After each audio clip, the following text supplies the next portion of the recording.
on Thursday nights now is because we're trying to, because Kazumba was Wednesday nights. Now he's on Thursday nights. So, Yeah. mm, I'll have to slap some people. let's see here. There we go. There we go. Hey, look at that. I'll have to slap some All right, people. you must be Look at okay. the pretty Continue. colored bottles. Okay, wait, I'm getting ready to go live. So, Yeah. hey everybody, this is Daniel from Holler Painting, hosted by Trollord Games, and we're going to talk about painting miniatures. We're going to paint a miniature today, and we're going to today's next few weeks focus is going to be on starter sets, how to get people into painting models, and I don't know what that background noise is. I'm going to turn you down a little bit here. Um, but it's going to be all about painting miniatures and models and stuff like that, and so we'll go ahead and get started here. Actually, we're going to talk about a few things. I've mentioned this before. There's an app called Miniature Painters Pro, and I've been actually consulting with the developer of this a little bit. So this is an inventory app tool, and this is one of the cool things I wanted to show y'all today. Was that I've showed it on here before, but um, they made a change to it. Now, I'll show you what it looked like before the change. So we're going to select a color here, and we're going to compare colors. And what this allows you to do is this top color up here is the color you're wanting to match down here. And they got other different brands, and then you can click on it and see the name of said paint colored if it matches. Well, I noticed that this little shadow line that we had at the top here, um, it was getting in the way of actually comparing the colors. So if you move that on there, you can see the line just cuts right through the color dots. So it wasn't a really good compare. So I've actually contacted the developer of it, and he's already made the changes on the iOS version of the app. He's dropped that little shadow there, so now you can line your colors up in there and go ahead and see what matches those colors, because technically it should be this color here. It's the same color, so it would be a perfect blend on that middle dot that we have right there. But because of the line now, if I update it on here, it may go ahead and do this. So let me do this real quick. I know I wanted to show you a before and after. So let's see here. If I could find my Play Store, where'd you go?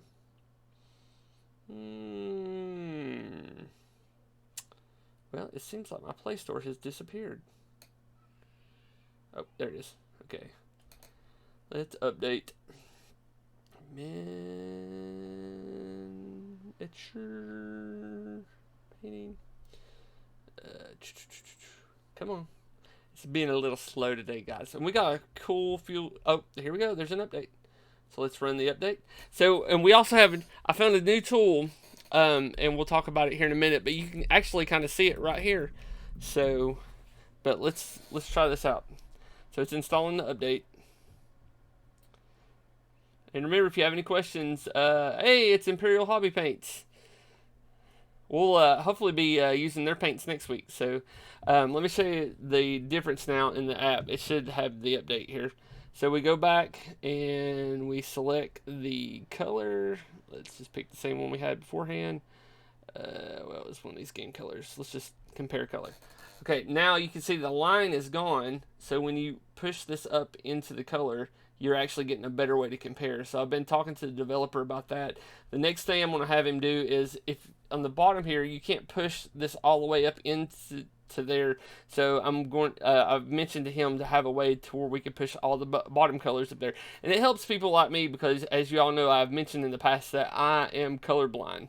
So I'm red green colorblind, so it's hard for me to tell a few of my hues and stuff away. So, and I'm also, I'll let y'all know as well, I'm also live on TikTok at the moment. So, y'all noticed I've changed my placemat here. I no longer have my cutting board, and there's a reason for that. I got super glue stuck on it, and I went to scrape it off, and it cracked in half. So I think it was where it was cold. I had it out in my garage soaking in some chemicals to loosen up super glue. Well, I was made the decision that I don't really use it to cut because I use clippers to cut my models, and I don't use a razor blade. So I decided to try a silicone mat. So what this mat is here is a silicone mat from Walmart that cost me $5. It's a baking mat, and the concept that I want to do with this is that you all know if I'm not using a wet palette, I'm usually using those tiles. So this right here is going to replace the tiles because I should be able just to peel the paint away after it dries. So this is what I'm going to be using as my palette from here on out. So we're going to test it. It may end up staining over time, so we'll see that. So remember, if y'all have any questions, just holler at me. So last week we had someone ask, mention that they're having issues going into the hobby of painting. Doing this, it's kind of can be scary at first because there is a little bit of an overhead when you get into painting, and a lot of people just don't know where to start. So what I decided to do is go back to the beginning. My idea was always to get it painted and get it to the table. Okay, y'all have seen what I can do, but I have more miniatures than I have time. So a lot of my D&D miniatures, especially monsters, aren't painted at a really high standard. They're painted at what's called a tabletop standard, which means usually it's 3 to 4 colors and they look good far away. If I have a commission job to where I have to paint like really high end stuff, then I will paint something that's really high end.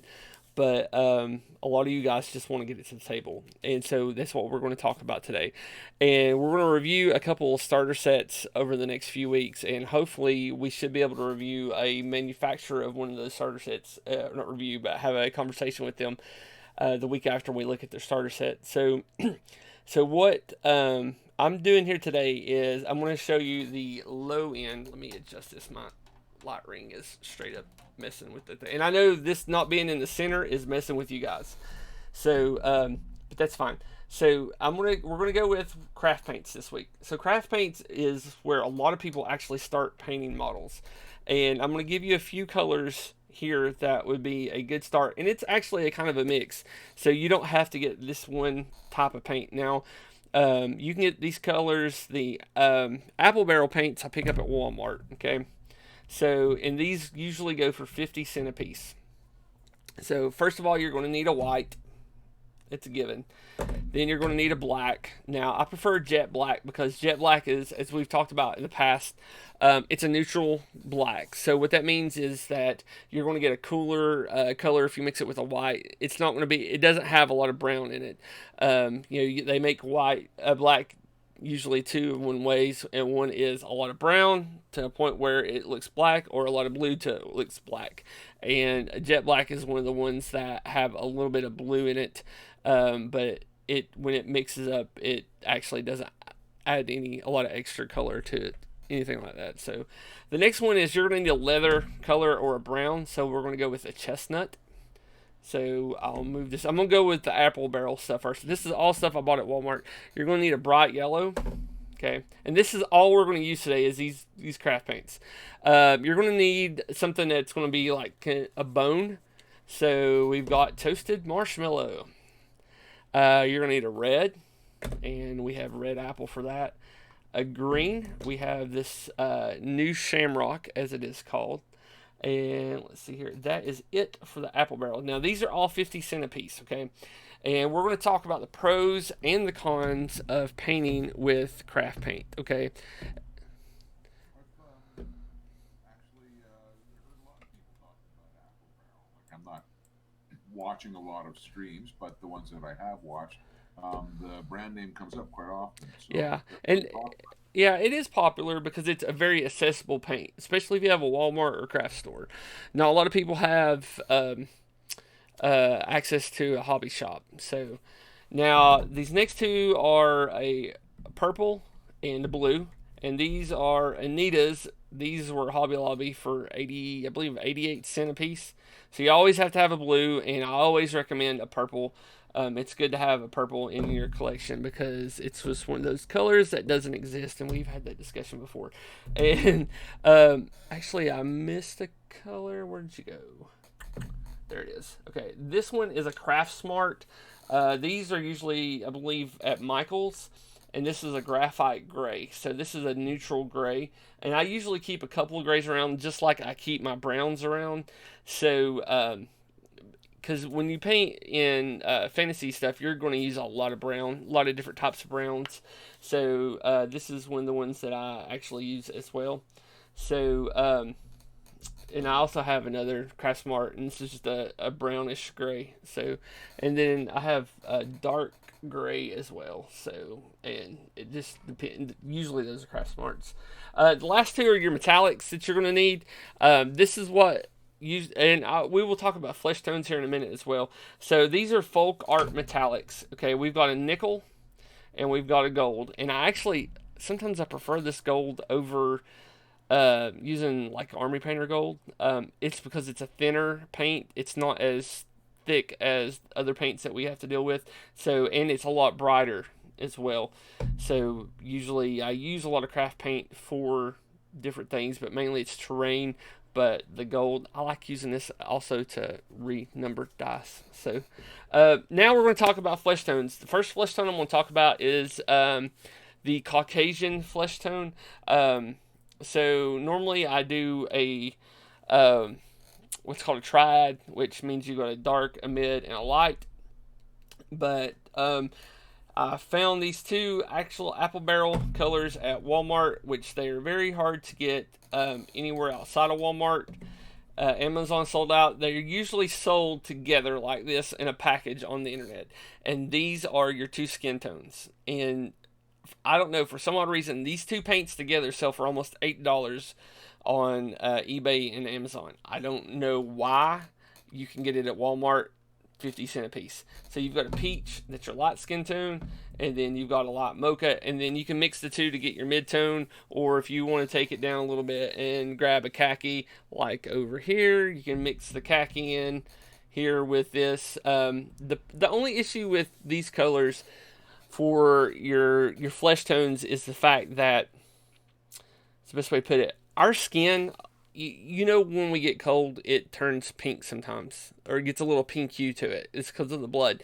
So our skin actually has red in it, and no matter your skin tone, uh, certain things will cause your skin to blush. So we might need a little red, and that's usually where the flesh washes come into, because those usually stain everything down. Now we're not going to use washes today. It's something that we're not going to work with today as a wash. But now the next one is, I haven't actually. I know Reaper makes a triad for this, and I haven't bought it before. This is a. Trying to think of the right way to put this. This is a dark skin tone. In the hobby world, they just call it the African skin tone. So you've got these three colors here. And this is darker. It seems darker only because it is got on top of a gold cap. So you've got a brown oxide, and you can switch this out in the apple barrel line with melted chocolate. So here's the thing that I really hate about craft paint. We got brown oxide. That's great. That's more of a regular name. But now we have melted chocolate. Why can't we just have regular names? I mean, what is this? Citadel? I guess. I'm sorry. Let's make it a joke. It's a revolution. Huh? I said it's a revolution. Yeah. So these two would be your dark skin tones. Now the brown oxide is a little bit darker, just a little bit, than the melted chocolate, but depending on which one you want to use. Now the next one is our mid dark. It's maple syrup. Sorry, I've been a little bit of facetious on this one. So and then last but not least, we have our nutmeg brown. That would be our highlights and such. So and I don't know why there's only one company two actually, Vallejo and Reaper, that I know makes a dark skin tone like that. So all right. So and tonight we are painting this. You can't really see her very well. Her name is Glytis. She is a dwarf Valkyrie from Reaper. I have went ahead and primed her, and as I said before, if you're new into miniature painting, you want to prime your models black usually. I use the black gesso to prime her. Black gesso has a really good sticking property when it comes to Reaper models. So what I'm going to do now is we're going to zoom in a little bit. All right, that's as far as we can get in, and we're actually going to start painting. So the first area that we're going. Model choice too. Oh, thank you. we're going to start with the face first on her, and then our colors today are, and I'll point these out. We're going to go in this area here, white. Her trim is going to be a gold. Then we're going to do blue for the remainder of the dress. She's going to have white sleeves because it's part of her white under frocking of her dress as well. She's going to go with the Caucasian skin tone, and we're going to try to do a red hair with her, and then we are going to do gold here, and of course the browns on her backpack. Sorry, I was out of frame. So that's what we're going to do today. So let's get started. I'm going to start with the face here as well. So first thing I do usually is hit it with a little bit of white. Let's make sure. Gotta look at my. Y'all see everything that's going on. So okay, now we're going to talk about the pros and cons. So far, the pro of these is they're cheap. You get a lot in a bottle. So the first con that you have with these is they're thick. Okay. Their medium is fairly thick, and they're not as pigment heavy as you would get with a standard actual model paint. So that's one of the main issues that we have here. So the first thing I'm going to do is I'm going to fill in her. Oh, I got too big of a brush here. Let's grab my smaller brush. We're going to fill in her eyes and let that dry as we start painting the white in other areas. Come on. Here, I'm going to use my oldest brush, guys. This thing is almost 20 years old. Just don't paint her with big googly eyes. Come on, man. You know I like doing crazy eyes. I hope everybody can hear Dale. Let's see here. So we're going to go ahead and paint the white on here. We're going to let that dry. Then we're going to paint the her irises as well. So once that dries, and I know, like, look at that. Looks so awesome. I'm shaking a little bit today. I don't know why. Okay. So let's get that in there. So white's normally not an issue with these craft paints, but you'll notice that on some of these paints here that we'll be painting with is that they're and here's the thing, I stuck my brush in my mouth. I'm getting paints hopefully this coming week that are of a different medium type, and I'm been told they're safe, so I should still be able to stick my brush in my mouth anyway. So the issue that we have though with some of these, they look kind of dull and not as vibrant as normal model paints, and mainly that is because the opacity of these paints has been affected by them adding white to them, so they're more opaque that way, but they still don't look as opaque as you would want them to be. Don't you wish your paint was opaque like me? Okay, sorry guys. Funny. So we're using the big brush right now. I should get a paper towel out. It's gonna get wet and nasty. So, and you know, I've always talked about, like, when you're painting your models, it's too much water. Where's my paper towels? When you're using, this is why I kind of don't like using craft paint. So, for models, because you have to get a lot on there to make it very opaque, and to get what you're looking for, and then it gets frustrating after a while. But I mean, that's just me. I've been doing this for a long time, and I'm used to fairly thin down paints. So I don't want to discourage anybody from it, but just gotta tell you how it is. So okay, it's gonna be flesh right there. It's gonna be white here, and we'll probably have to take about 2 coats of the white to get it looking pretty good. So But that's also why we have a hairdryer. Is to dry the paint. I know this is wonderful. Y'all love the sound of this thing. It's not that bad, surprisingly. Well, that's why I do it now towards the bottom. So, We appreciate. and if you're on TikTok watching me, you can go to twitch.tv Trollord Games and watch there and chat there as well. I do have a donate button on my Twitch or TikTok, and that is for Autism Speaks. So if you want to donate money to help with autism awareness and research, go ahead and click that button and donate money. I have people in my life that are close to me that are autistic, and I believe it's just one of those things that we need to deal with and learn about. So, okay, so what we've done here is I went ahead and put a base coat of that on there. So I'm just gonna let it dry for just a second. I'm gonna mix a little bit of let's see here. Let's get a little bit of this melted chocolate. Sorry, guys. Okay, so we're trying not to use washes, okay? But we do still need some shadowing.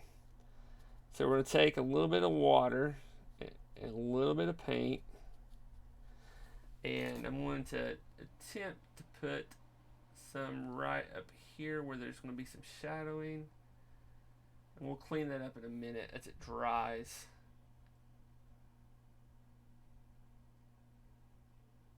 So, just trying to get that line going. Now, I do have my homemade washes. So, hopefully, next week, the company that we'll have, the paints that we'll have is a new paint company out of Oregon.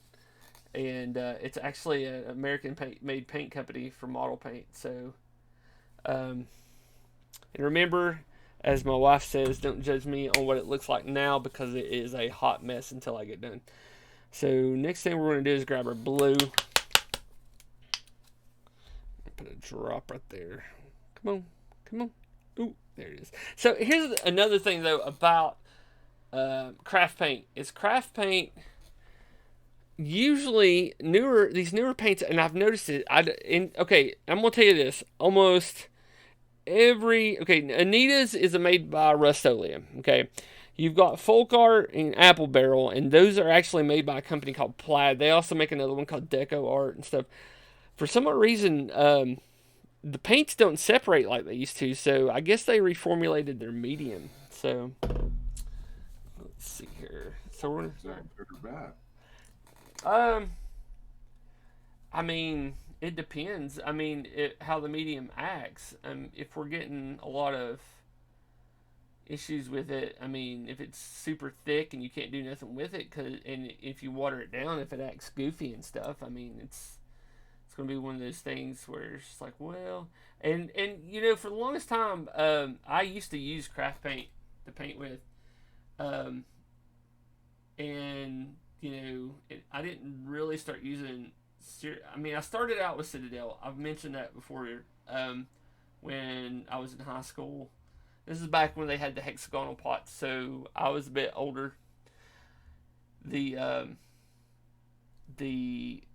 I mean, I'm a lot older than most of you guys. So, but then, as I moved out and on my own, I couldn't afford to pay $3 for a 12 milliliter bottle of paint because I was painting Warhammer armies like crazy. I played Ultramarines, and at the time I could field almost, in today's standards, probably about 5,000 points of Ultramarines. So that's a bit. It's just one of those things. It's a lot of models. An ultra big number of Marines, let me tell you. Yeah, so I was going through a lot of ultramarine blue, white, and yellow. It's like, I just got to a point where I'm like, well, ultramarine and craft paint is the same as ultramarine and Citadel, so Um, and I started using a lot of craft paint, and then I didn't get serious again until actually I started commission painting and airbrushing and stuff like that. So I swapped over to using model paints because it's really hard to thin down craft paint. You can do it. I'm not saying it can't be done, but it's harder to thin down craft paints to get that to be able to shoot it through an airbrush. So, and we're gonna try to do everything without shooting it through an airbrush, even my primers. So, Dale, you're gonna be a little upset. I always am, Daniel. You know that. Yeah, well, those models I was working on last week, I just really didn't like them, so I threw them in the LA's Totally Awesome and stripped them today. I'm sorry, I didn't catch anything of what you Oh, just said. so But those models we painted last week, I started painting last week. yeah, I threw them into the LA's Totally Awesome because I was very unhappy with them and started stripping them. well, that just means we get another opportunity to see you try again, brother. Well, That's I'm all that gonna. is. I had issues with the mold lines because where they snap together, I didn't really like the seam that produced, so I'm gonna go back in and resand them down and all that stuff. So we should be good. Do you not have something you can use as like, I don't know, uh, I got putty. drywall mud? Yeah, we Some got kind of. putty. We got some Tamiya putty. So let's see here. And again, I think that is also part of the artistry of doing anything with miniatures. How you set them up in dioramas, how they get painted, their construction. How good the mold is, and what you can do to make that better, or what you need to avoid, so you don't totally muck it up. These Yeah. are all important Oh things. They yeah, all I go hand understand. in hand. I understand. So, Tyler, Imperial Hobby Paints. The reason I chose to go with a black primer is a lot of new people start out with black primer, and the reason for that is if they miss a spot, it doesn't show as brightly as white primer would. Now, with craft paint, using white primer would be better because the colors would be more bright. So you wouldn't have anything really to worry about. Um, you can see like this blue here is actually looking kind of dingy. Oh, let me get it on camera. Like right in here, it looks kind of dingy, and part of that's because of the black behind it. So we're going to be working on that a little bit, and we'll have to do multiple layers and such. So we'll get it though.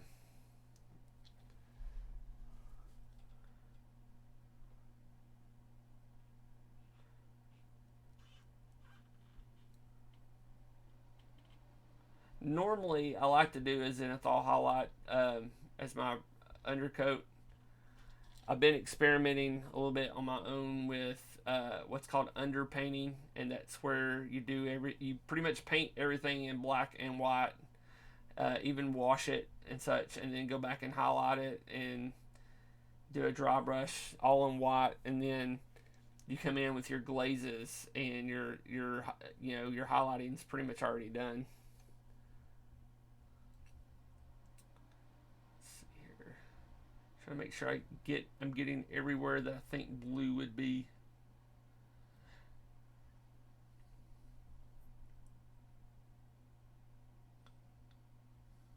Oh yeah. By the way, you all remember how like I cut my fingertip off? It's healing. I'll show it to you here. I'll show you how much shorter it is than the other finger. So it's this finger I cut. So just remember when you're using a mandolin to cut your onions with, make sure your hands are dry so they don't slip. So if you see a scab too, that's what it looks like at the moment. It's healed up pretty good so far. It's been about 2 weeks, so this is when you look at it, Dale, and you're like, I didn't need to see that. Okay. So this first round is just getting those base coats in, getting it looking pretty opaque, and then we'll still have the highlights and all that other stuff to do. So I do believe we are dry in the eye sockets.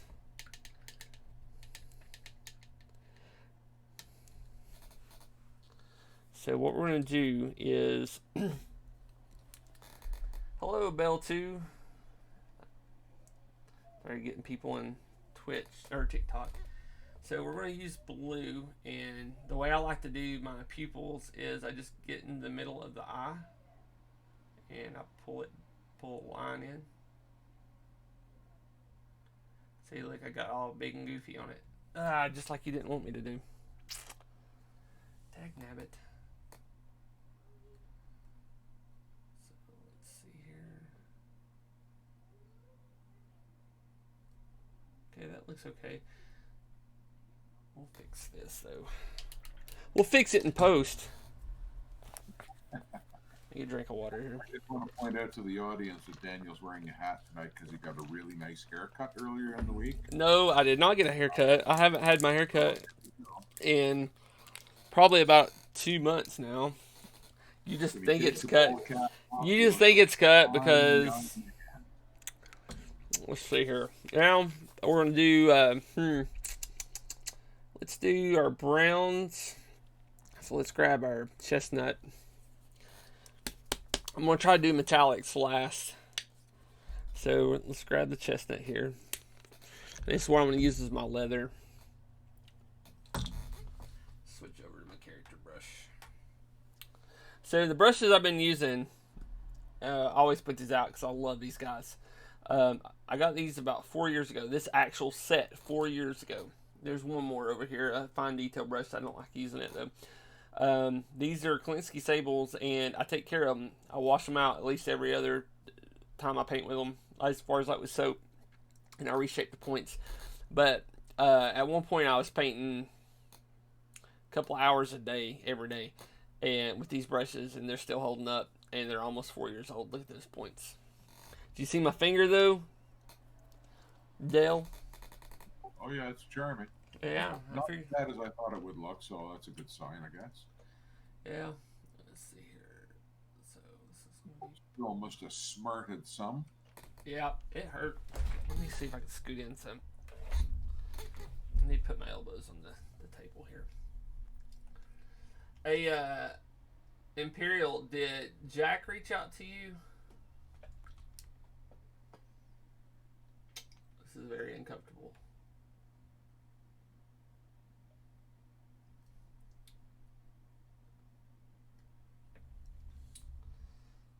Little old redneck me.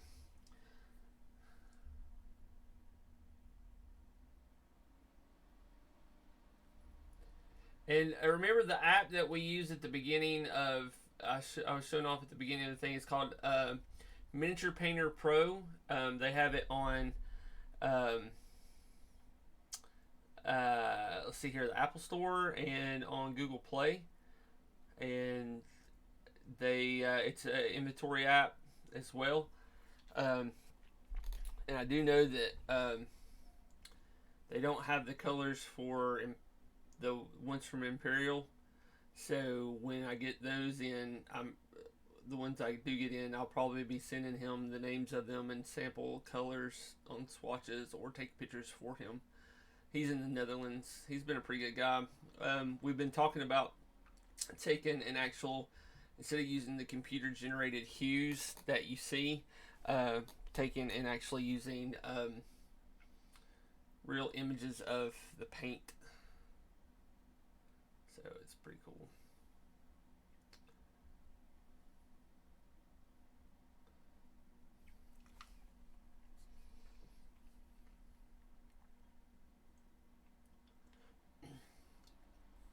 Remember, if I get quiet, just tell me to say something.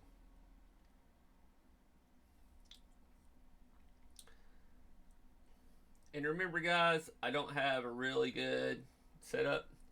This is all like through iPhones and stuff. So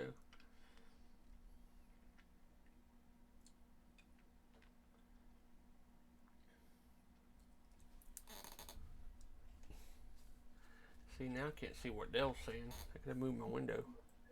No, that's fine. I was just typing in chat that if I get quiet, it's because my internet connection has been playing up badly for about the last week. So Yeah. it just means I'm probably reloading the page so I can catch up to where you are. Nothing you See, can't. guys, see, I'm in the States in Tennessee, and Dale is in Canada land, Prince Edward Island, Canada, off the east coast. where they speak And French. I'm in a rural part of our province as well. So I'm out in the boonies. There's like five other people on my 2 kilometer stretch of country dirt road. And so it's not worth it for them to bring internet out here in any sort of You capacity. said So kilometer. it's a cruel life to live when you live in the country, but I like it just the same. So right now, what we're doing is painting her leather bracers. She's a bit of a small model. I need to start picking bigger models to paint on the show as well. I don't know though. I mean, it's nice to show off all the various techniques and stuff. Like doing the dragon was a great project because you did get to show off all kinds of technique, different painting styles and stuff like that. Yeah, Um, but I like this is a really again, you like I said, you picked a really nice model. I like it. It's got some good definition and it's interesting to look at. And I think this is going to be the kind of thing that's going to be in a lot of in sort of the starter painters budget anyway. Do you not think? yeah. The bones are usually the first models people actually start painting if they don't have like a lot of board games. And I'll tell you, a good place to get D&D models at, if you can catch them on sale, is the Dungeons and Dragon board games. You can get those, and those sometimes go on sale for less than $50, and you get like 70 something models out of it. So Yeah, there are a number of companies that make game boxes like that where they have like like several dozen models, and even that's a pretty good price when you break it down. yeah, and like my so I remember when the Bones series came out, Reaper used to only make metal models. They would shoot metal down in Texas, and then they got the Bones, but they still make metal models. All their models that they make in Reaper, that you can get them in metal, they just cost a little bit more. And now they've got a new product called Reapers USA, which means they're plastic, but they're I think they're going to be closer to what I'm used to with the polycarbonate stuff from, or I think it's the right word, from Citadel. So it's supposed to be a harder, more high definition plastic. So, all right. If we were still able to play at the table, I certainly would be breaking out a 3D printer to make my own minis. But again, Oh, they'd be all the size of the sort of thing that you're making. let's not talk about 3D printers. I'm bitter. I know nothing.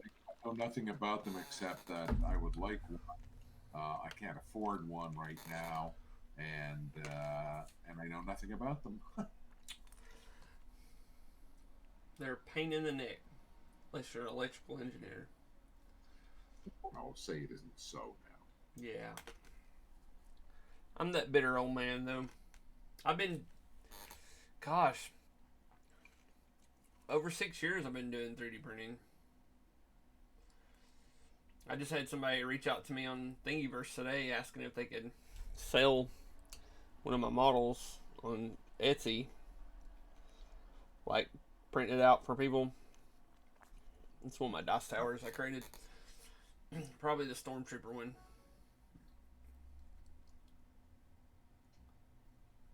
If y'all didn't know, I really do enjoy Stormtroopers.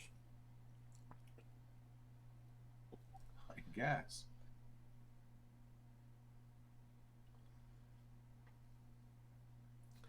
It's mainly because they remind me of Space Marines.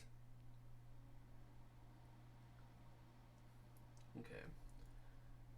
Touch up the white here.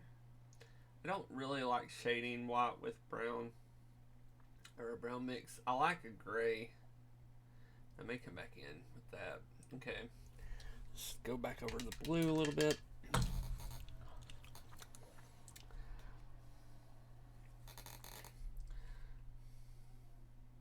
So let me tell you a little bit about the paints that we're going to be using next week are from Imperial Hobby Paints, as long as they get here in time. And we'll be learning them together because I'm going to open them up. Okay, I mean, like I'll get them out and see what all I've got, but like I will be opening them up on air. So as far as like using them for the first time, so they use a liquid pigment instead of a powder pigment like most other paints, and they will. Their medium isn't really acrylic per se, but a resin. So I'm just like, ooh, what's this? So now we're going to go and paint some flesh on our wonderful lady. So let's open up this light mocha. And I forgot to remove the plastic off of it. And my X-Acto knife is upstairs.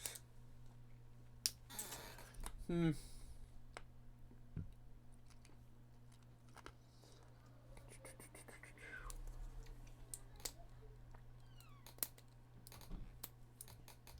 So we're getting ready to paint the living room this weekend.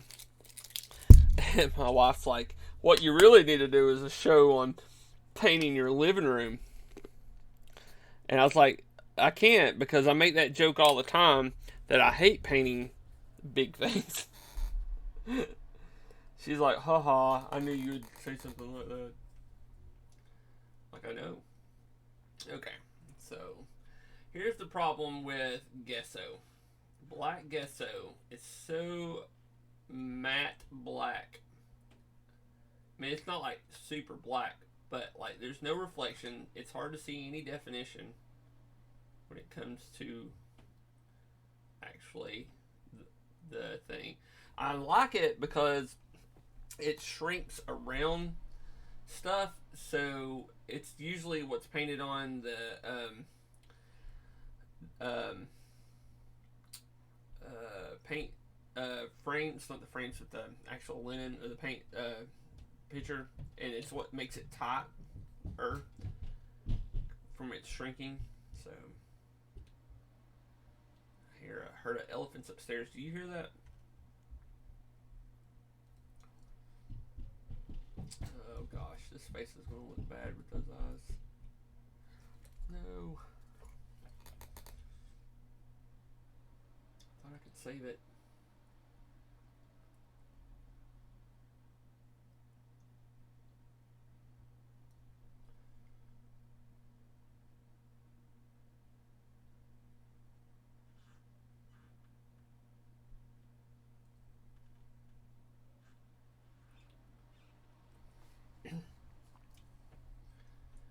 Okay, let's see what we got here.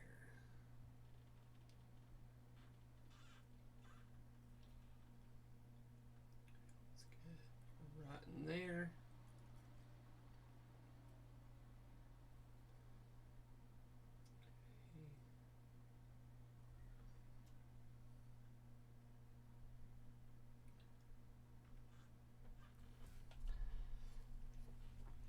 So, how bad does that look so far for the eyes? Anyone? Anyone? I'm not happy at the moment. Uh, Sorry, I'm just catching up. Looks all right for starters. you say that just to make me happy. Definitely looks angry. No, she's a Valkyrie. She should be angry. Okay. Her face looks on the actual model actually kind of looks a little deformed. So what we're going to do now is I'm going to paint her hair, and her hair is I'm going to paint it this mocha color, okay? Because we're going to go for a red on her hair. So dang Reaper. So we're going to come in here and paint it all this light mocha. And what this will allow us to do is when we come in with the red for her hair, we can get it all in mainly one coat and it'll kind of pop, you know what I mean? Let's see here. Oh, I want a flesh wash so bad, but I'm trying not to do any washes today only because today is craft paint and craft paint does not make washes, and I don't want to use any of my wash medium that I created because it would be cheating. Well, no, actually, it wouldn't be. Ah, I got you on a technicality. Americana, the other craft paint, sells matte medium, and my wash mix is literally matte medium and water. Look at there, getting technical on you guys. I was just gonna say you're way over my head now, son. But I'm out of that matte medium. So But if someone out there has an idea what you're talking about, yeah, I guess. So I'm interested to see how the whole hair thing goes because that seems to be a fairly light color to start with. But again, this is Well, again this is an area where you kind of lose me because I'm going. That's like a really light color. That doesn't look like red hair to me. But I know there's more to come. yeah, there will be. Remember, as my wife says, don't show me until you're done. So does your wife share any interest in this hobby in any Nope. aspect? Nope. She knows it keeps me sitting at the computer. When we were first dating, so she's a big reader. She likes to read. Okay, and now I will turn her on to books too. Like she'll read. She loves like she just got to reading Obama's newest book, but like she does enjoy like fantasy and stuff like that. That was one of the things that when we first started dating, we both were reading Harry Potter at the time. And where you at? So we're both reading Harry Potter, and so she, we had that to talk about. But the thing was that we also were like, she would watch TV, and my computer desk was in my living room at the time, and so I would sit there and paint miniatures while she watched TV, and we would just chit chat. So now she's played Dungeons and Dragons with me a couple times. Like for the kids and our life group, we they sometimes like, can we play D&D, Daniel? And I'm like, sure. You just gotta talk my wife into it. So, and then I'll run them a game of something. So, okay, now let's do the hands. I will admit, for it being thick, it does have some decent coverage. Better, like as I said before, though, I think they've changed their formula somehow. But when you start thinning it down, though, it's when it starts acting up on you. Okay. Try to get around that hand there.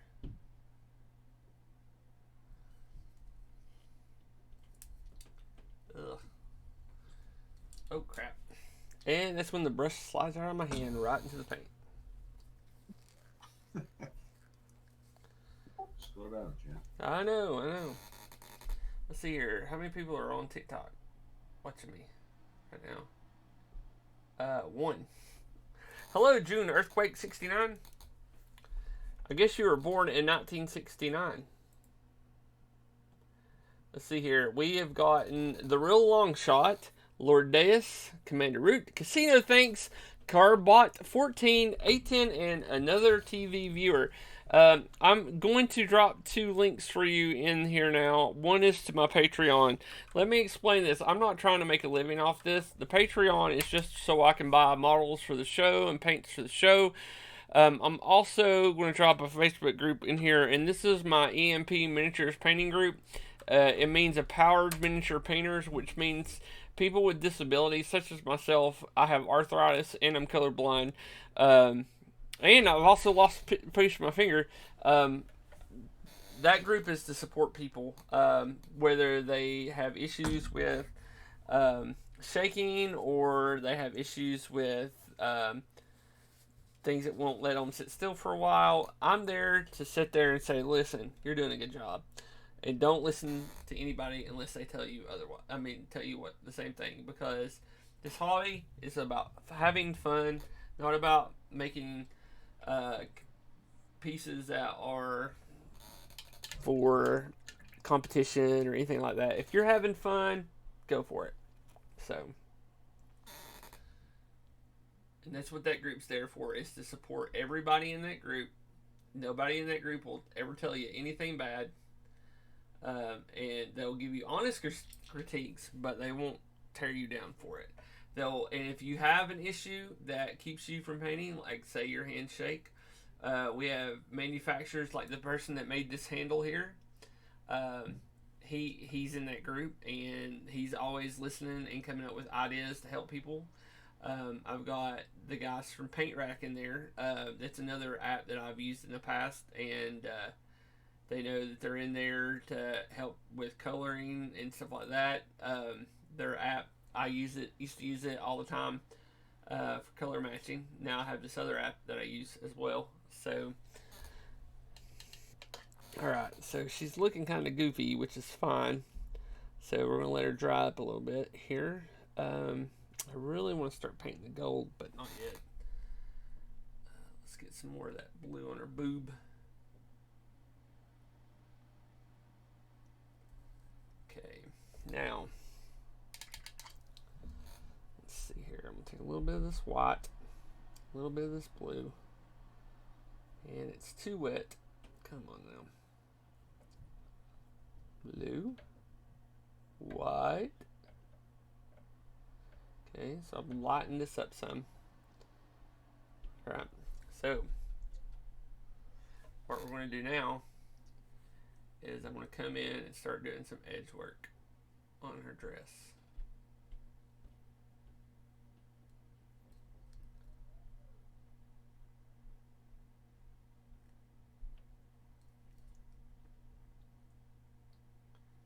This again is to add some depth to her dress.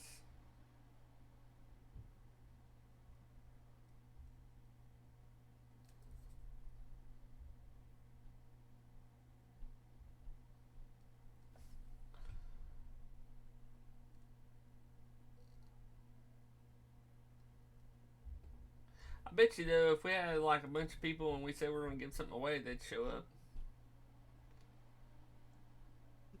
You think? Maybe. What would you give away? We've given away credit in the Troll Lord store before. Heck, Epi showed up for that one. Give away really bad or good advice, or really good bad advice, depending on how you're feeling that day. Yep, I could do that. According to my daughter, that's what I do all the time. Okay.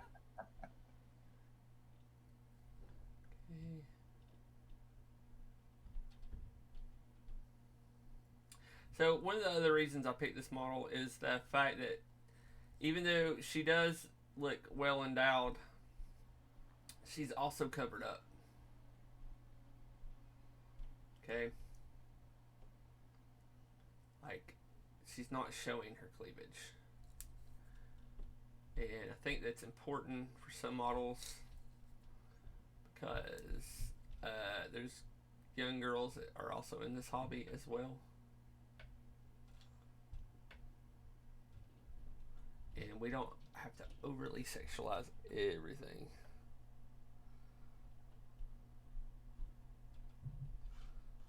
A little bit more white. Just want to get this to pop some.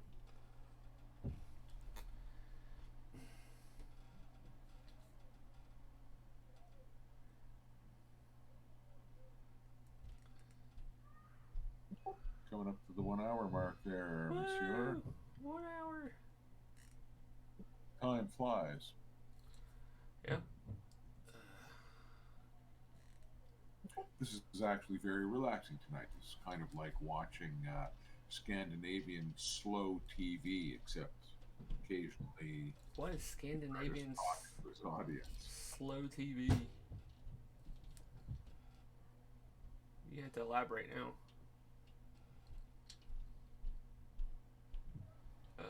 Oh. Tell me, what is this Scandinavian slow TV? Okay, well, basically the idea is that rather than watching violence and meaningless sitcoms and blah blah blah, for the real TV haters, you can watch a live broadcast video of a 4 hour train ride across the countryside, Oh wow.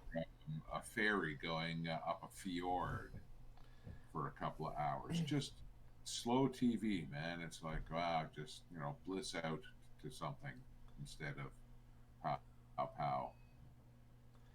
Wow, that's weird. It is. It's like, in some ways, it's a more active version of the videos of a fire, of logs burning in a fireplace that you put on at Christmas, or that some people do. That's so Canadian. Sorry. That sounded like I was making fun of Canadians.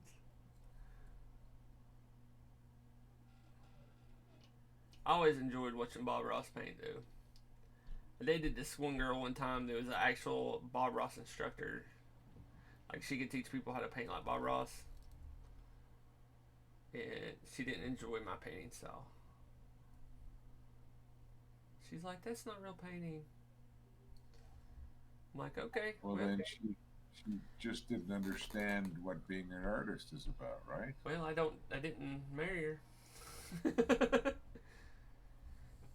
She ended up marrying this other guy and got pregnant and didn't have a happy life.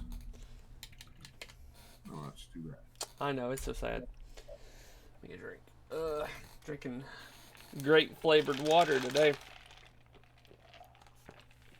I'm loving this highlighting stuff that you're doing right now. So, you see what I'm doing though? Okay, let's see here. Now I need to get some of this peach on her face. So this is going to be the highlights on your face. So most likely the places where we're going to hit with this stuff, okay, is on your face. Crap, if I can get this open. On your face, you've got natural parts that are brighter. You've got your nose, your bridge, your cheekbones. Some people right here, and a little bit sometimes on the upper lips. So what we're going to do is we're going to take this really light color, thin it down just a little bit. Okay. And the reason we thin it down is we do want this one to be a little transparent. Okay. So I'm going to empty my brush out on my finger. Okay. Then I'm going to come in here and I'm going to hit her eyebrows after I get my tip back. Her eyebrow area right here. And her nose. And her cheekbones. Now, you'll also notice that on this model that she doesn't seem as smooth as other models. And I'll be posting pictures. I know you can't really tell a lot from the photo and from the video because the camera's kind of potato looking today. She doesn't look very. Her skin doesn't look very smooth. Part of that is the model. The other part of that is the actual paint, and so it will kind of get fixed when I take and put a clear coat on everything. But you'll still see a little splotchiness when it comes to the paint. Um, because the craft paint again is not as smooth as one would like. So now we did that highlight. Now we're going to come in here and I'm going to.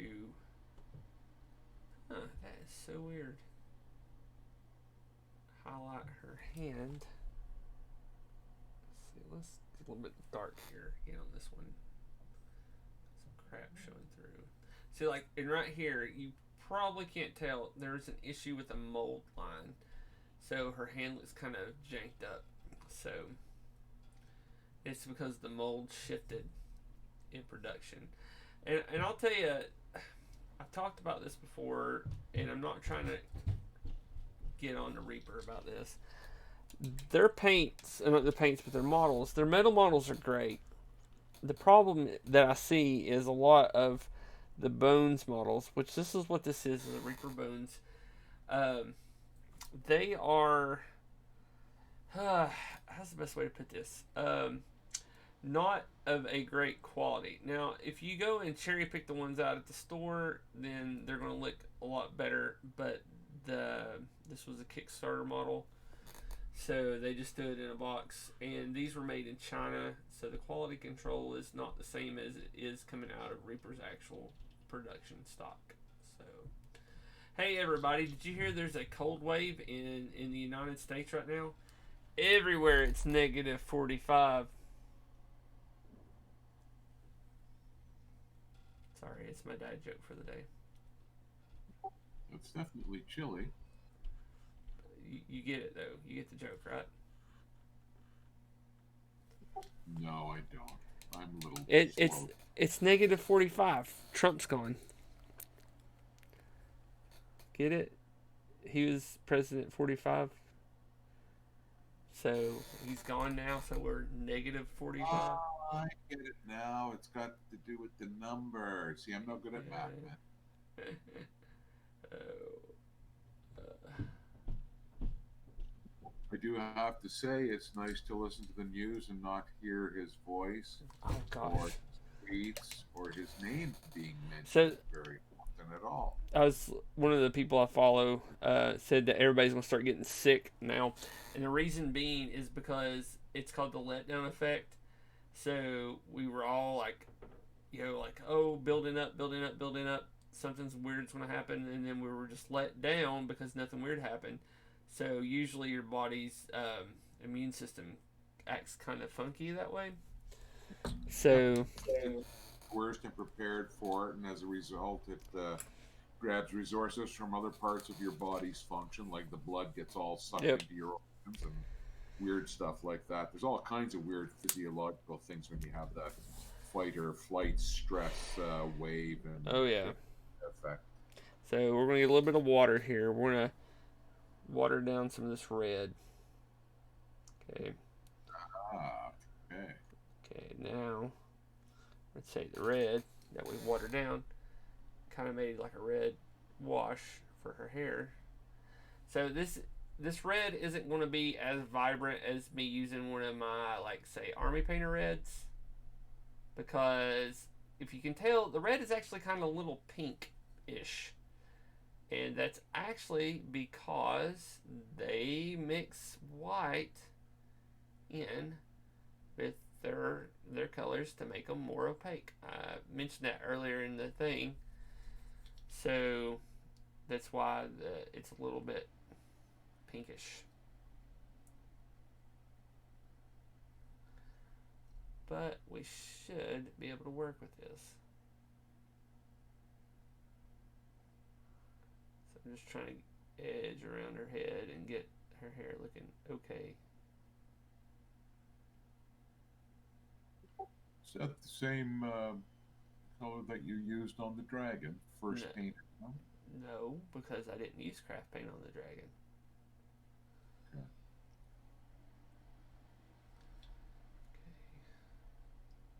I recall the first coat of that you put on the dragon. I thought when I first saw it, I was thinking, "Wow, that's mighty scarlety pink, isn't it?" Yeah, but again, the reason this color looks this way is because of Doesn't look too bad though. the white.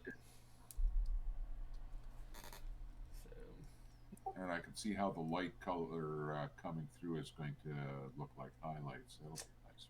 see, remember what I told you? Trust me. Trust old No, that's Dan.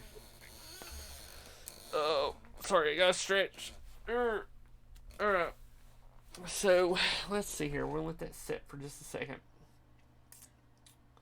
Anyway, what is it? 9:04.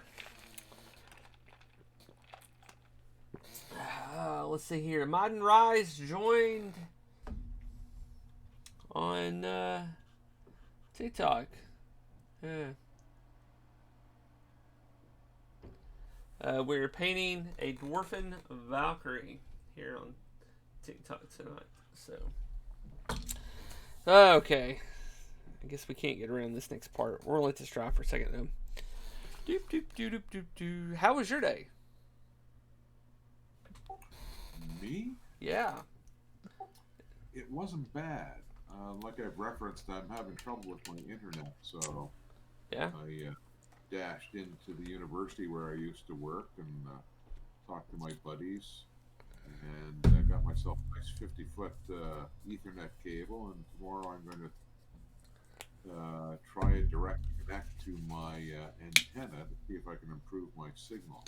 We Right mean now, direct connect to your antenna. well, what I have is I have a wireless antenna on top of the house, and Okay. it comes in on coax cable into the living room For your uh, internet or your home for my cable? internet. For my internet. Okay. Um, and what it comes into and screws into is basically an Ethernet power injector. So it's a little box, looks like a I power brick, plugs in, I know what and a at the power other injector end, is. Yeah. yeah, at the other end, it's got the sort of wireless antenna on it that you would see on the back of your PC if you had a wireless card in it, and Mm, it's also got an Ethernet jack. okay. But my computer is now at the very other end of the house. So this thing has four walls to penetrate through. And I'm also using a signal extender plugged in the middle of the house. Oh, it just keeps getting weirder. And so I have all this like hardware lag built in. And it's not bad if I'm like, doing word processing. It's not bad if I'm even playing an online game, but I find the video really does challenge my bandwidth. So I'm just trying to see what I can do to maybe improve the throughput on my end before I start to consider shelling out more money for a wider package. Okay. I get you. Uh, da, da, da, da, That's what I da. did this morning. Then this afternoon, I filled around. I watched some streams. I played some games, and Hmm. surprisingly, I've run out of things to cook for the moment. But earlier this week, I put up a liter of sauerkraut, 2 liters of cucumber pickles. So Oh, I some cooking made to do. I made massaman curry for dinner. Sounds good. I love me some curry. That's the British in me, by the way. Well, just this year, I discovered brine pickling, saltwater pickling, fermenting basically. Yeah. And I've always liked sauerkraut, so that's what I tried first. And the first jar I made was fantastic. So I'm hoping for a repeat on that. So we are getting the gold out, by the way, and we are going to get into a little bit of a tinier brush because we got to do her boob gold. I'm sorry, her what? Her Gold? boob gold. She's got gold on her boobs. She has gold on her boobs? Really? Well, What's that? it's like a iron. It's like a breastplate Oh, okay. that just Okay, okay, covers part of her boob. okay. Man, not picking up on the communication tonight at all, am I? Now I could be mumbling too, so that's another problem. No, I'm hearing the words just fine. I'm just like not getting the idea behind them very swiftly for some reason.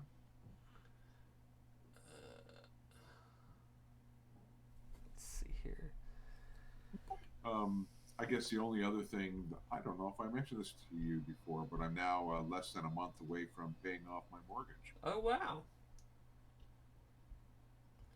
Now you can start traveling.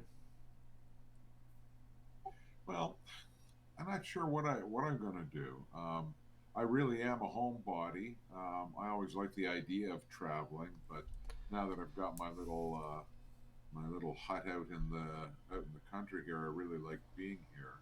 Yeah. Uh, the house is at the point now. This summer, I will have lived in it 15 years, and I've not put a lick of paint to it inside or out. So there are some basic things like that that I'd like to take care of first. Yeah. That's what we're doing this weekend. It's gonna be all weekend just to paint my living room. Yeah, but you're not that good at painting big things, are you? No, and I told my wife though. I was like, you said we're not doing the trim this weekend, and you're going to wait until after we do some other things before we do the trim. I said, but I know you, Jessica. I know you very well. and you're going to want to do the trim right after we do all this other stuff. She's like, no, no. And then as I was taping everything up before the show, she's like, I think you might be right. So it's like, I know I'm right. Ooh, saucy about it too. Yeah. Just got to know my wife. So today was weird. So I'm gonna man complain some today. Today was the first time in our, oh gosh, 16 years being married, she actually complained about me leaving the toilet seat up. And she's like, I'm only upset because it makes me think that you're inconsiderate of my feelings that I might fall in. I said, well, you got eyes. You can see that the toilet lid is up, so you know how to put it down. And she's like, but it's inconsiderate, Daniel. And I said, it's inconsiderate that you leave the toilet seat down and expect me to pick it up every time I have to go. She's like, well, you're the man. I said, that's sexist. And then you realize I'm married to a feminist as well. And she's like, well, that's inconsiderate. And I'm like, okay. So I said, me leaving the toilet seat up is just a sign that you know that I'm letting you know I didn't piss all over the toilet seat. I bet that went over just like a fluffy light balloon, did Yeah, it? pretty much. So I've got one or two options. Either I can start putting the toilet seat down, or I can leave the toilet seat down and piss all over it. I mean, I got better aim than that. I'm just saying. It's just one. Well, I would hope. You know, I mean, It'd be one of those things of me going and actively trying to have to hit it, which my mom raised me better than that. So, thank goodness. um, Get ready to or leave if that's where you're going with this conversation. This or I could be super annoying, right? And I can take and put the lid down every time I go to the bathroom. So she has to start lifting the lid up every time she goes to the bathroom. So, you see what I'm saying? there's plenty I could say to this, but you know what? It's not my place. So But you just get what I'm consider that saying, I'm though. smiling and chuckling quietly on this side of the microphone when you can't hear me. Okay. So now, what we now know is the gold paint, as much as I love it, is super thick. Okay. Compared, it's more than the others. It's a little snottier, and you've got to put it on thick a little bit to get the gold effect. So I'll have to go in. See, here's where I'll lean too heavily on washes, because normally I would wash all this. I still might end up washing it just to. I might have to get off the TikTok. The phone battery's dying. Goodbye. No more TikTok. So, but I usually use the washes to help clean up the area on the model that I overlapped on sometimes. And I can see how, like, after painting this, I could use wash to make it look a lot better, but I'm trying to limit myself to only using craft supplies. So can you not make, again, thinking from the perspective of a starting out painter, can you not use craft paints to make a kind of a wash? Yeah, Or but it's not gonna. on that I can, okay, and that's probably what we're gonna do. I used to do that, and so the way we used to do it with craft paint, okay, there's an actual process for this. We can use the matte medium, as I said, because craft paint does make matte medium, but I don't have any matte medium in the craft paint. I quit, I ran out of it, and then I bought like Windsor or Liquitex matte medium. So, and I have homemade washes made up right here. This is my brown, and I got my black over here. But like, I feel bad. This model looks kind of dumb. You know what I mean? And I know it's the paint. I know it's the paint. You know, about the way it looks. So It doesn't look bad though. yeah, you're seeing the Monet version of it, as I like to call it.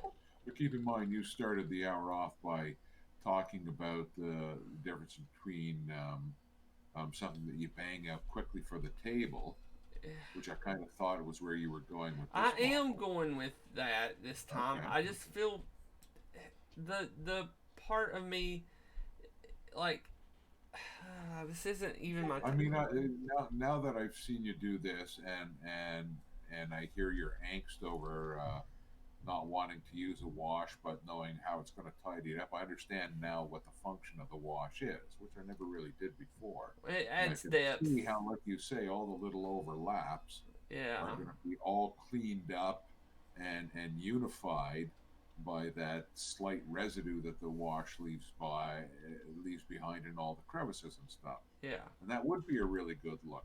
But again, I think if beginners get their colors matched up nicely and painted on as well as you have done to this point without a wash, they're still going to get a really nice looking model. yeah, Um, and I think if you want to get into the bigger models, then yeah, you definitely really have to consider using all of the different techniques, because that's where any little not spot on thing is going to really show and be magnified. But for these little guys at the tabletop, that's a really good looking model as far as I'm concerned. And you're not even finished painting it, so.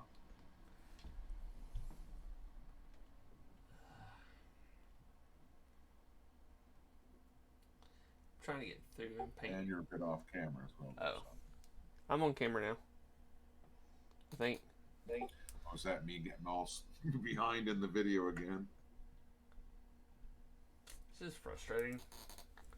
Let's see who's in chat. Oh, Imperial Hobbies is back. It's just frustrating.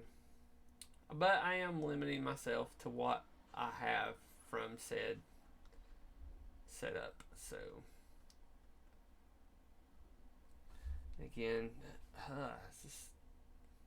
this gold is going on a little goopy tonight.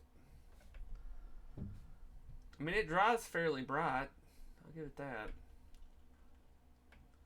So I thought I was going to have to take my son to the ER last night, my middle one.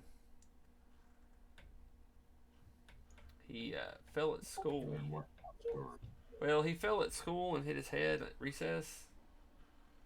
And so, like, they sent him paperwork home, but he started complaining about a headache last night, and his eyes were dilated.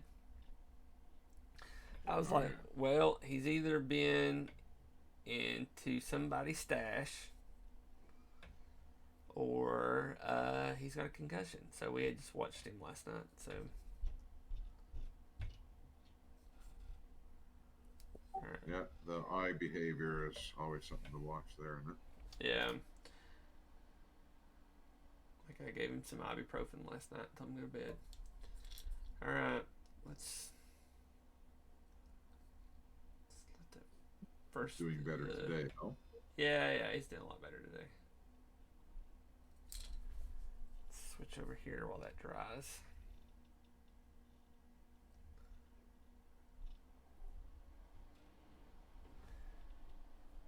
I don't. Sorry, everybody. I know, and I'm going to apologize a little bit. I used to paint with this stuff all the time. Oh, off camera again. Crap. I used to paint with this stuff all the time, and it's just not working out well at all.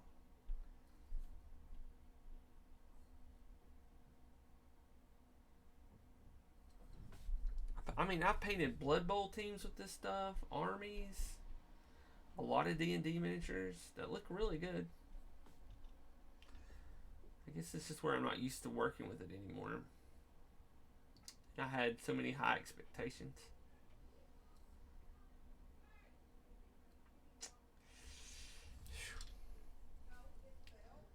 Broke my heart. Uh-oh, my wife's yelling at my daughter. She probably heard me. She's probably like, my daughter was watching me on TikTok, like, Mom, Dad's talking about you.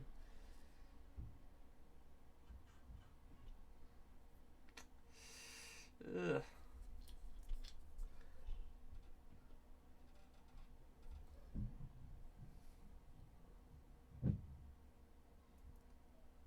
Now, a good way to highlight gold is to use silver to highlight it. Now, I do like to wash gold with flesh tones. So, Why is that? because it's a warmer color, gold has got a little hint of red in it, and the flesh wash has the red in it as well. So,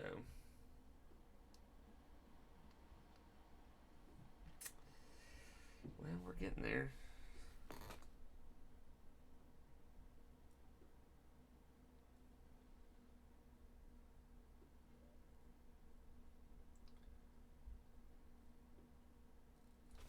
I'm about to get the brown out here in a minute, the dark brown. Okay. Now this is a hot mess, everybody. I'm also kind of feeling a little bit of a time crunch.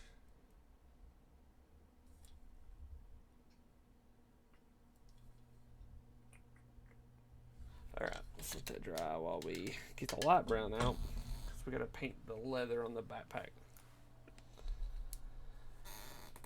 Okay, so there's a bedroll.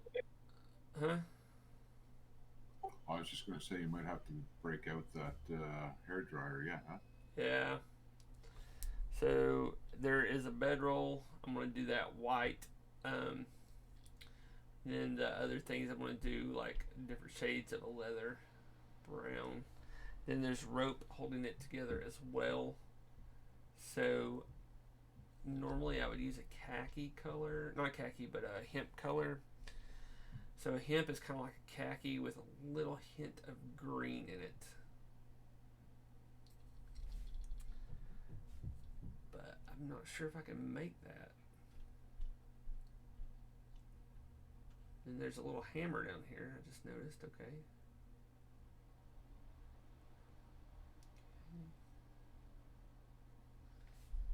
So we'll get the silver out for that.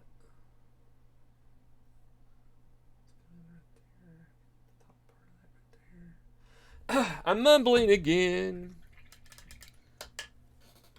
Oh man.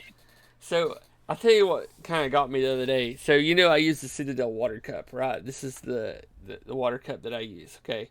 So I needed a second one, right? This is what it looks like here. There you go. I needed a second one, but I didn't want to go out and buy it, so I got bored and I modeled one on Tinkercad, and I 3D printed it. Okay, this is gonna be for my metallics in the future. I'm gonna rinse my metallics out in this. So if I've got in the bottom here, I've got you can't see it very well. The same texture like you would have in the bottom of the Citadel cup. I've got the thing on the sides here that allow you to pull water out. You run your wet brush in it like this, or through these channels, and it kind of pushes the water out. And then you've got the rest as well for your brush to sit right there. So I uploaded the file to Thingiverse, and for everybody just to download and print it out. And so like this guy literally gets on there and he prints it, and it's so funny. That light's right in y'all's face. So he gets on there and prints it out and posts a picture of it, complaining that it leaks.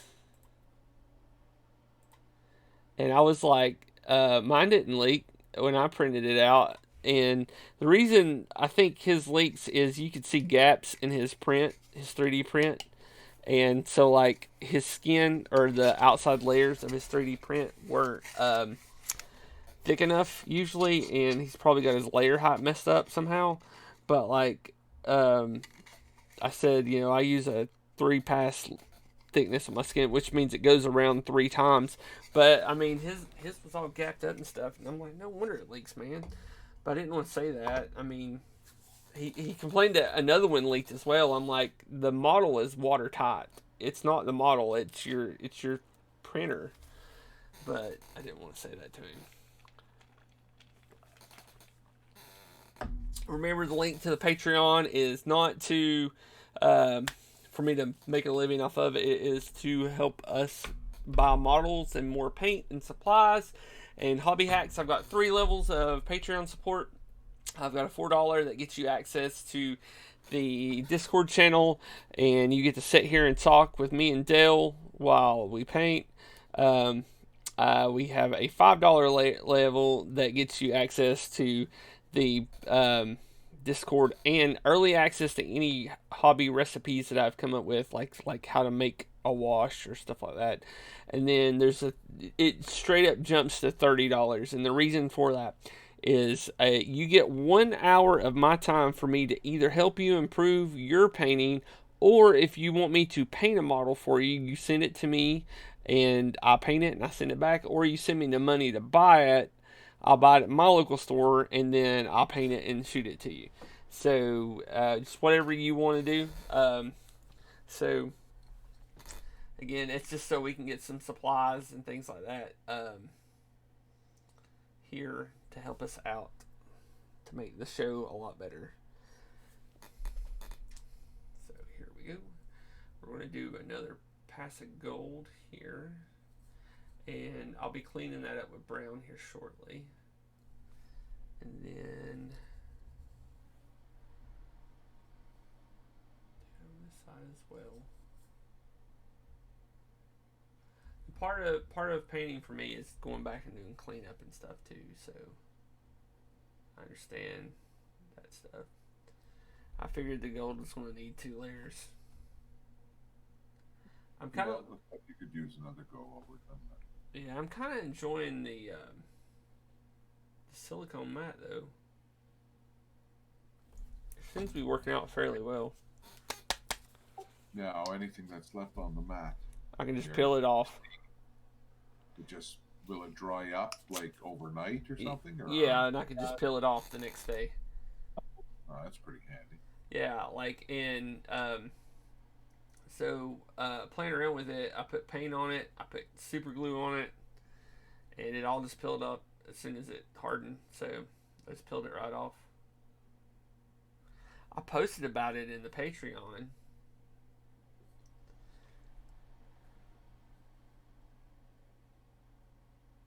Guess you didn't want to look.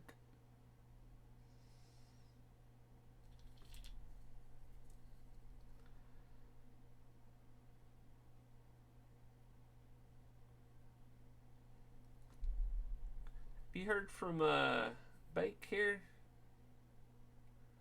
No, I haven't. We've missed 2 or 3 sessions in a row now.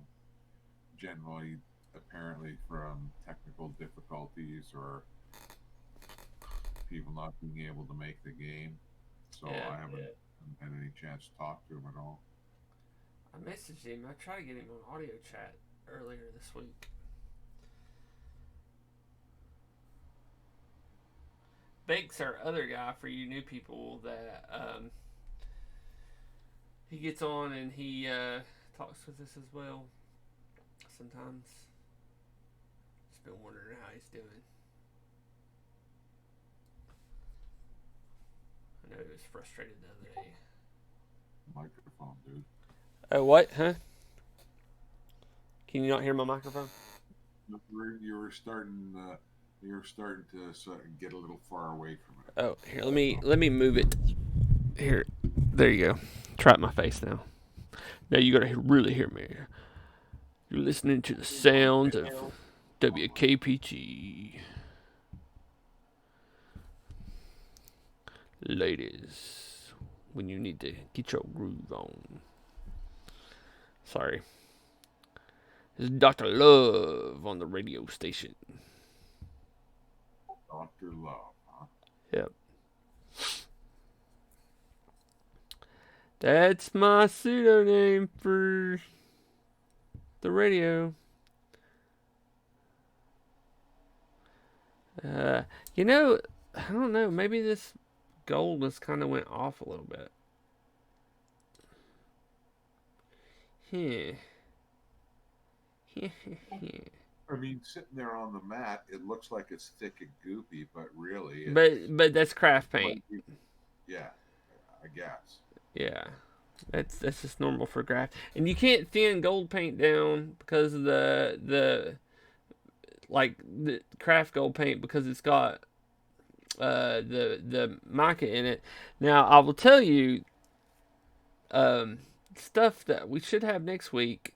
I do believe they're metallics. They send you a medium, like you know how I keep talking about matte medium and stuff like that, and it's a metallic medium that is silver. Okay, and you mix that with whatever color you want. Like if you want a gold, you mix it with yellow. If you want, a metallic red, like you're going for like some Tony Stark looking stuff, then you mix it in with some red. And so it's a mix in which I'm going to talk more about it when we actually have it, but it's kind of genius. So That is kind of an interesting. it's a very interesting concept. Let's see here. Especially because it allows you to come up with your own special favorite hue and then turn it into a metallic, Yeah. which is kind of a nice idea. Like I could see variations on orange for flaming Hold on hot, 1 second, Dale. What just? stuff like Yes. that. Back out for a second. Let me cut the camera off. Hold on just 1 second. My wife needs to come in here. Alright, guys. I just cut my camera off to where you can't see me because, as you may have noticed, my studio is also my closet. So, there you go. I'm back, Dale, by the way.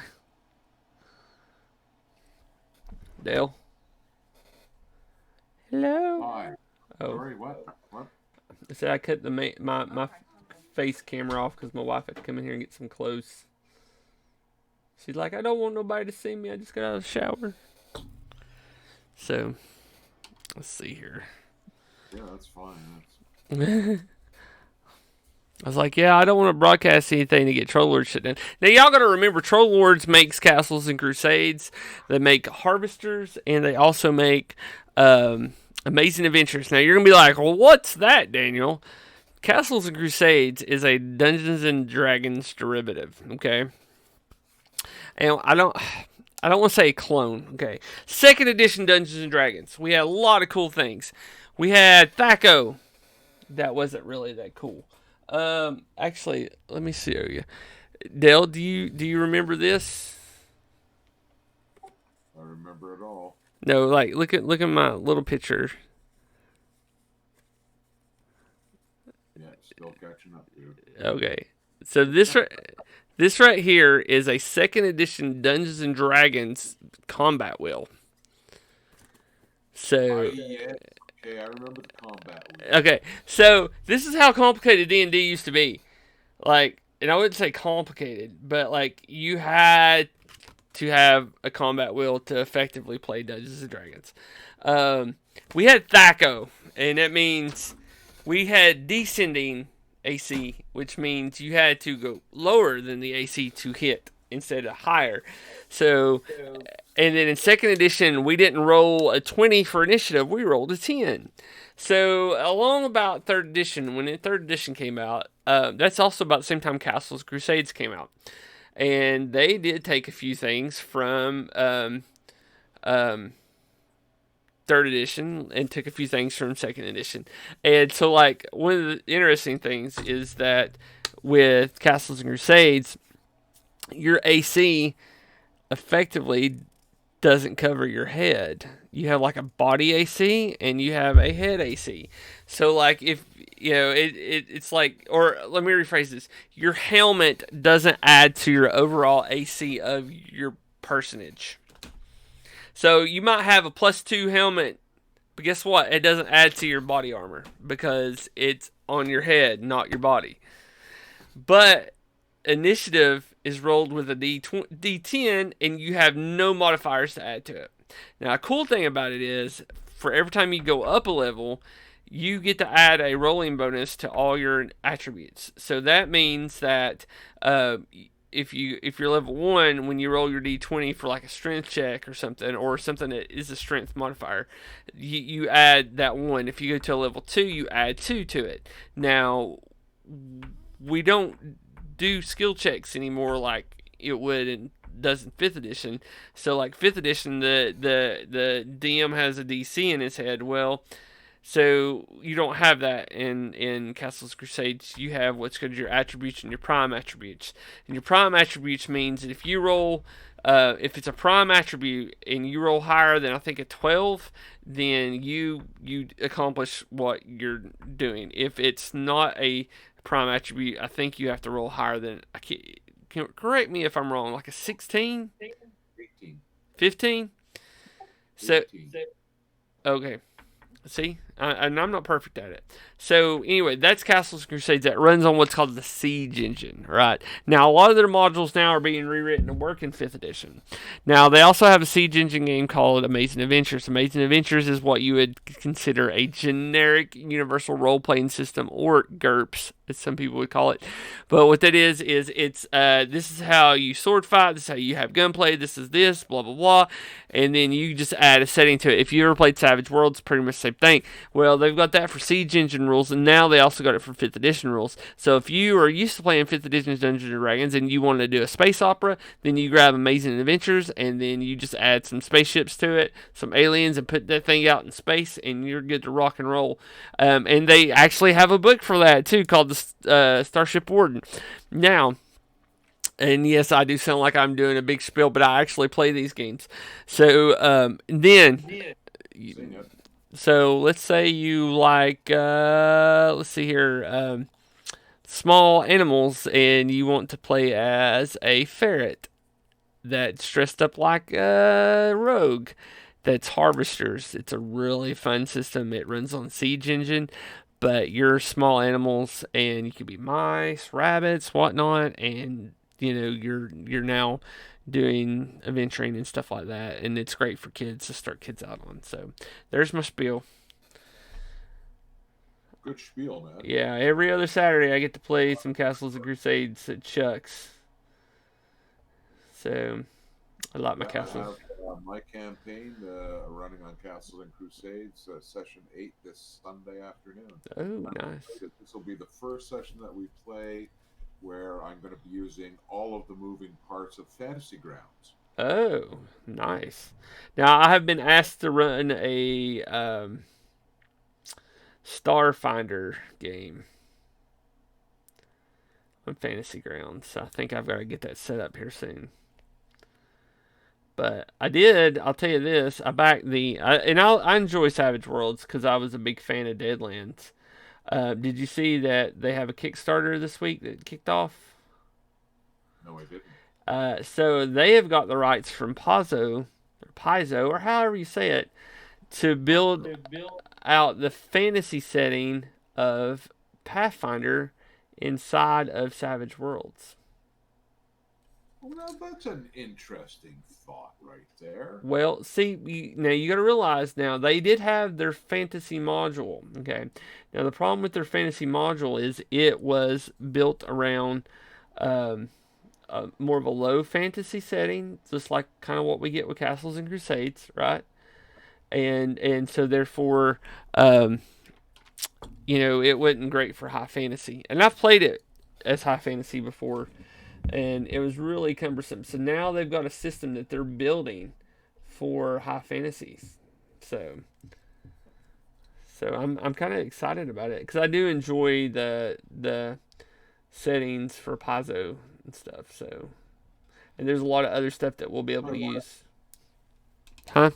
I've read through the Savage World rule sets, and there are a lot of bits and pieces I like of it, but I'm at that point now where I'd like to either get involved in or watch some live play so I can get a better feel for how the game flows. Now I hadn't got to play Suede yet, the Savage Worlds Adventures edition. I played the Explorers edition, so I've got to learn those Okay. rules. Yeah. But I'm super excited, man. It's a good deal. I think my wife's like another Kickstarter, Daniel, another one. So No, it can be. I'm kind of glad that I retired when I did because that reduced my income, and I can't keep buying every bundle of holding that comes out of oh TLG. yeah, I have that habit too. Oh man, I bought 20 in a year. It was like, what are you doing, man? It Yeah, was all stuff that I was really, really interested in. yeah, I've been there, man. Trust me. So I'm gonna take a little bit of this toasted marshmallow. Ugh, that's like snot. I'm not happy today. Okay. So I'm gonna take my small, very small. It's very, very small. It's not huge brush, my dry brush. Um, and I'm gonna mix a little bit of this red here with a little bit. Sorry, that was my Donald Trump impersonation. A little bit. Kind of thought that that might have been what was going on. Yeah, yeah. So I'm gonna dry this out, and I'm gonna hit this hair a little bit here.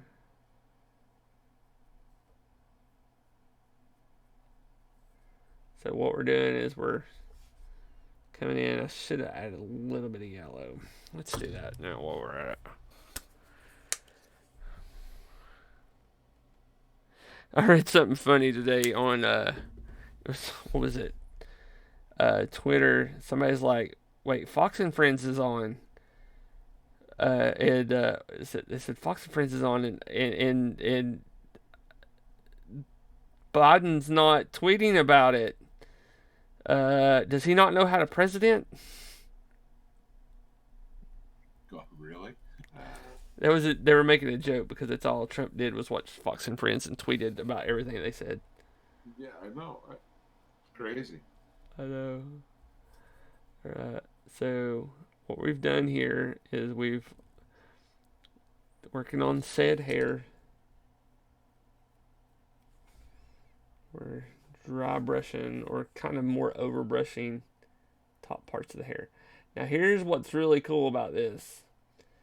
So I've made this lighter than the red underneath it, okay? And now let me tell you about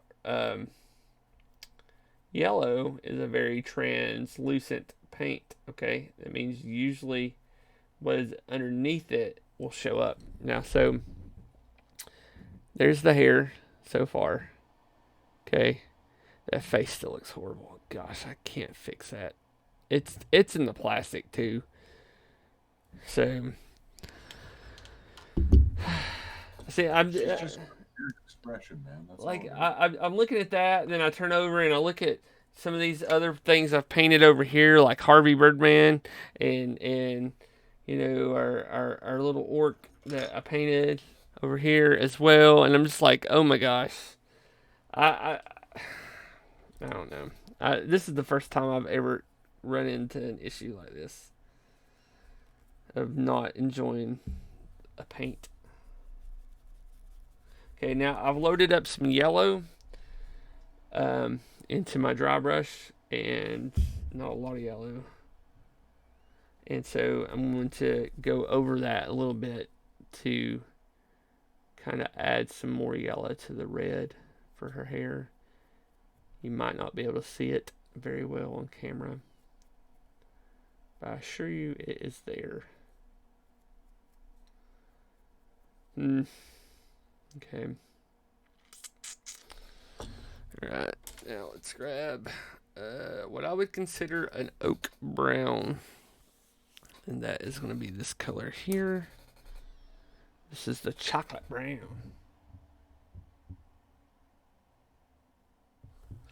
So I'm going to work on her little hammers that she's got here.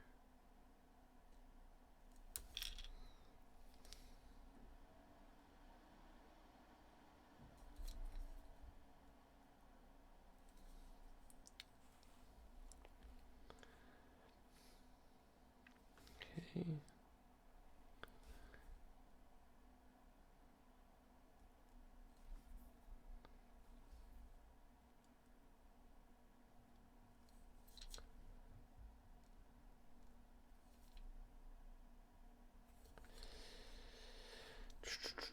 It's Friday tomorrow.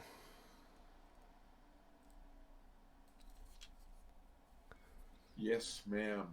You got plans? Something special happening on a Friday for you? Yeah, called painting. Thought we went over this. That living room thing. Yeah, I should make Bake come in here and paint my living room. We'll just consider that the day after tomorrow, which is painting day, is Saturday, which won't be painting day. No, we start tomorrow night, right? And we probably will finish Sunday. We've got a fairly large living room. But then it'll be done. Yay! Yeah, but my wife said I have plans on getting the whole upstairs of the house painted before summer, before we open the pool. I'm like, great. I'll tell you this though, one thing about my wife is she's not the type of person that lets you sit. Like if all your stuff's done, right, and her stuff isn't done, she'll find something for you to do until she's done. And I try to explain that to my son. It's like, is your chores done? He's like, yeah. I said, what are you doing? He's like, I'm gonna play PlayStation. I'm like, nah, come out here to the garage. And he's like, what's going on? I said, well, our stuff's done. Your mom's stuff isn't done. If we're out here, she thinks we're still doing stuff.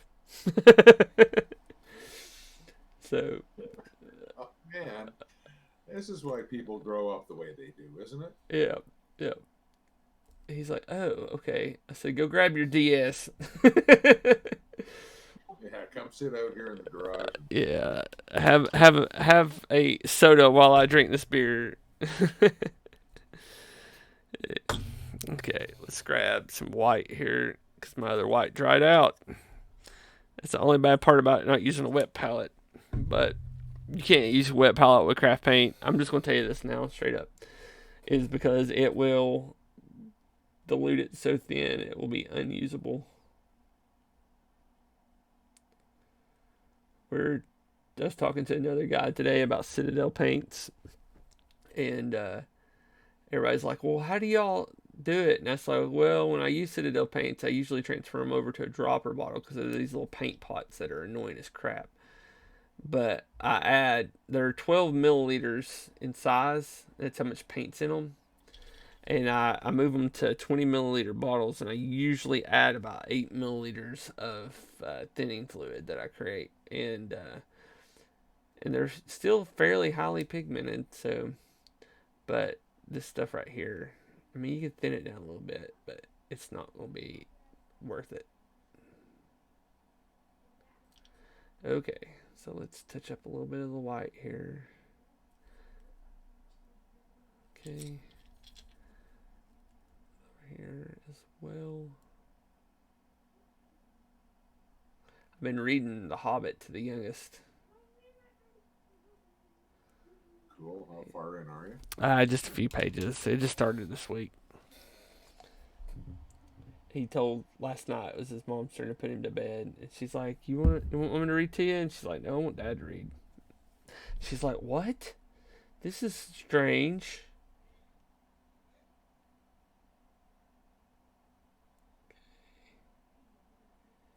Okay, let's put a little bit of red on them lips. Yeah, pucker up, baby. It's always exciting to remember what it was like your first time through. Yeah, I know, and we're trying to do it justice. For them this time around. Ah, justice, schmustus. Just read it yourself. That's all they need. Well, being a role player, I do like to add voices. Well, yeah. Well, okay, so let's take this brown here, okay, and I'm going to take a little bit of new shamrock over here, okay, and I'm going to mix it together, and hopefully I can get somewhat of a hemp brown. No, I get red. Is that red? Nope. There it is. That's hemp rope. There we go. Whew. Sorry, it's like my eyes are playing tricks on me. Brown and green do not make red. Okay. So let's clean this out because we've got too much paint on it. So she's got all these ropes on her backpack here. So we're going to come in here. Paint. That's like the 9th or 10th color you added to your palette. I know.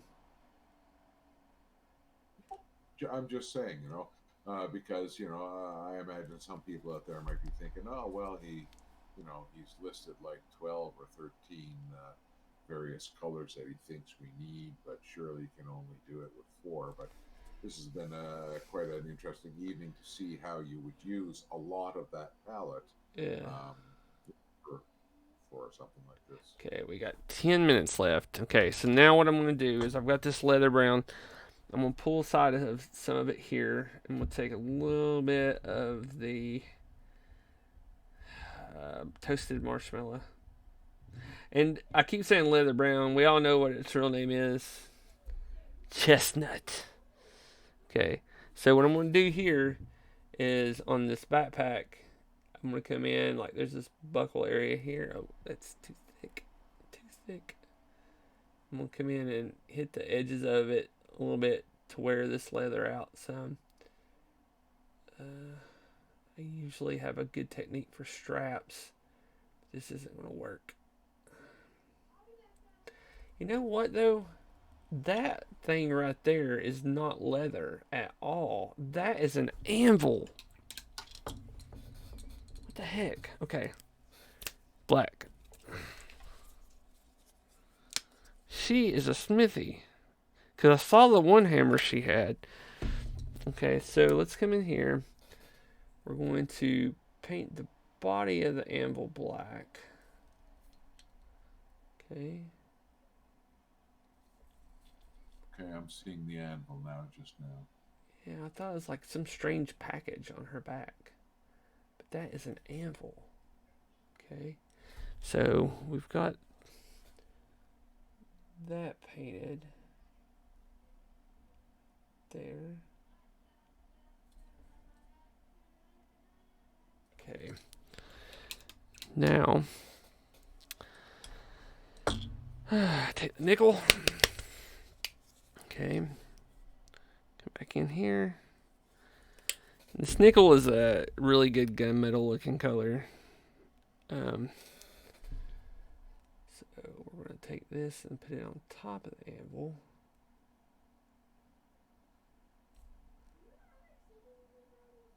I hear my middle child in there with his mama. Okay. And we're going to hit this part of the hammer with the metal, the nickel color. Let's do the whole part here. We're running out of time, and I like to get these things done. So I can be like, look, and this is what we did with craft paint and a Reaper model. Though, I'm going to go back and take a picture of it before, and then I'm going to end up taking and washing the crap out of this.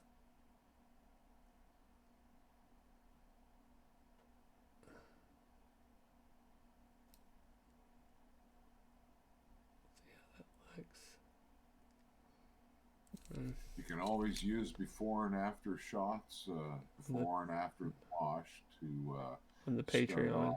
An example for your next lesson on how to make and apply washes. Yeah. On the Patreon. I showed how to make washes when I first started in the videos. It was one of the first recipes I did. Let's see here. Okay, so one last color before we call it a night, and this is going to be this graphite. And the reason I'm doing this is I'm putting a neutral color on the base. So, and I can always say it looks like stone. So graphite is a good color for stone, and it cleans up the edges of the model like this. Right here. It's got a little bit of water on my brush, so it's kind of going into the recesses. So it means we'll just have to go over it twice.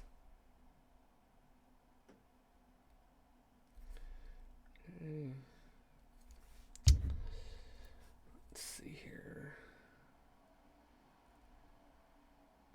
Now, I do teach beginner classes at conventions. Those are usually sponsored by Army Painter. I do teach the Army Painter method. That was the first people that got me into doing this at conventions. I do it at GaryCon. I'm the official paint instructor at GaryCon.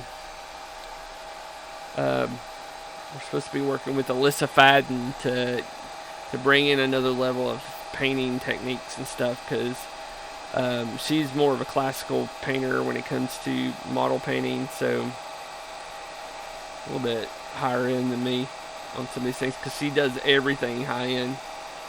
She's really good at what she does, but we were going to work together on some stuff.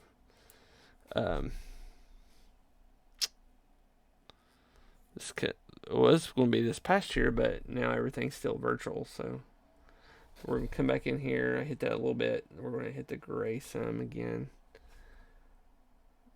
And okay.